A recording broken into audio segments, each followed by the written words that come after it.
ಮುಂತಾದಾಗಲೆಲ್ಲ ಭಗವಾನ್ ವಿಷ್ಣು ದುಷ್ಟ ಶಿಕ್ಷೆ ಮತ್ತು ಶಿಷ್ಟ ರಕ್ಷಣೆಗಾಗಿ ವಿವಿಧ ರೂಪಗಳಲ್ಲಿ ಭೂಮಿಯಲ್ಲಿ ಅವತರಿಸುತ್ತಾನೆ.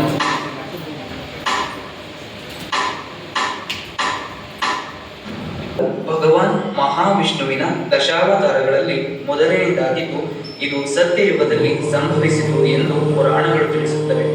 ಒಮ್ಮೆ ಹಯಗ್ರೀವ ಎಂಬ ರಾಕ್ಷಸನು ಬ್ರಹ್ಮನಿಂದ ವೇದಗಳನ್ನು ಕದ್ದು ಸಮುದ್ರದ ಆಳದಲ್ಲಿ ಬಚ್ಚಿಟ್ಟಾಗ ಜಗತ್ತಿನಲ್ಲಿ ಜ್ಞಾನದ ಅಂಧಕಾರ ಆವರಿಸಿತು. ಈ ಸಂದರ್ಭದಲ್ಲಿ ವೇದಗಳನ್ನು ಮರಳಿ ತರಲು ಮತ್ತು ಮುಂಬರುವ ಮಹಾಪ್ರಳಯದಿಂದ ಸೃಷ್ಟಿಯನ್ನು ರಕ್ಷಿಸಲು ವಿಷ್ಣುವು ಮೀನಿನ ರೂಪವನ್ನು ಧರಿಸಿದನು.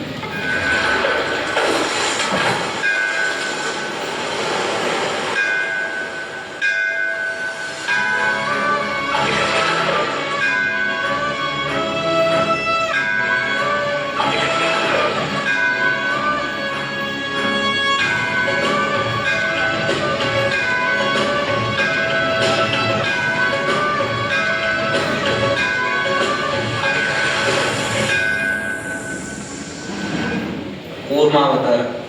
ಪುರಾಣಗಳ ಪ್ರಕಾರ ದೇವತೆಗಳು ಮತ್ತು ಅಸುರರು ಅಮೃತಕ್ಕಾಗಿ ಸಮುದ್ರ ಮಥನ ಮಾಡುವಾಗ ಈ ಅವತಾರವು ಸಂಭವಿಸಿತು. ಮಂದರ ಪರ್ವತವನ್ನು ಮತನಗೋಲನ್ನಾಗಿ ಬಳಸಿದಾಗ ಅದು ಸಮುದ್ರದ ಆಳಕ್ಕೆ ಕುಸಿಯತೊಡಗಿತು. ಆಗ ಭಗವಾನ್ ವಿಷ್ಣುವು ಬೃಹತ್ ಆಮೆಯ ರೂಪವನ್ನು ಧರಿಸಿ ಸಮುದ್ರದ ದಡದಲ್ಲಿ ನಿಂತು ತನ್ನ ಗಟ್ಟಿಯಾದ ಬೆನ್ನಿನ ಮೇಲೆ ಮಂದರ ಪರ್ವತವನ್ನು ಹೊತ್ತುಕೊಂಡನು.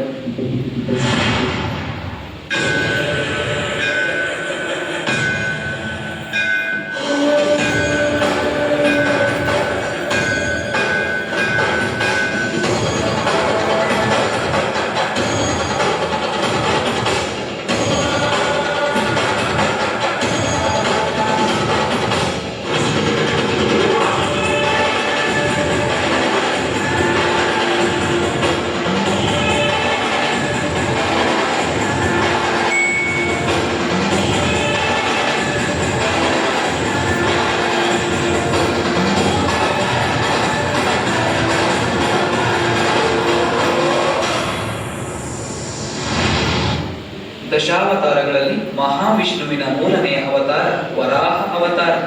ಹಿರಣ್ಯಾಕ್ಷ ಎಂಬ ರಾಕ್ಷಸನು ಭೂಮಿಯನ್ನು ಅಪಹರಿಸಿ ಸಮುದ್ರದ ದಡದಲ್ಲಿ ಬಚ್ಚಿಟ್ಟಾಗ ಭೂಮಿಯನ್ನು ರಕ್ಷಿಸಲು ವಿಷ್ಣುವು ಕಾಡು ಹಂದಿಯ ರೂಪವನ್ನು ಧರಿಸಿದನು.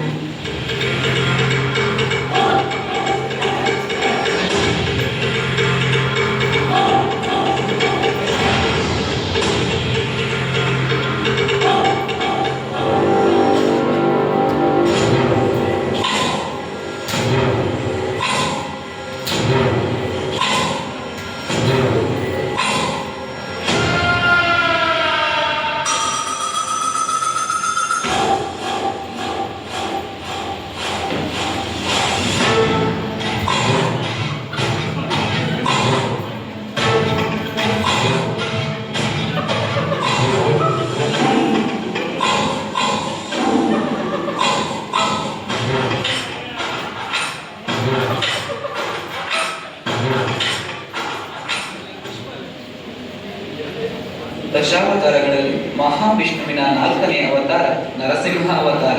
ಭಕ್ತ ಪ್ರಹ್ಲಾದನನ್ನು ರಕ್ಷಿಸಲು ಮತ್ತು ಹಿರಣ್ಯಕಶಿಪುವನ್ನು ಸಂಹರಿಸಲು ಭಗವಾನ್ ವಿಷ್ಣುವು ಅರ್ಧ ಮನುಷ್ಯ ಮತ್ತು ಅರ್ಧ ಸಿಂಹದ ರೂಪದಲ್ಲಿ ಸ್ತಂಭದಿಂದ ಉದ್ಭವಿಸಿದನು.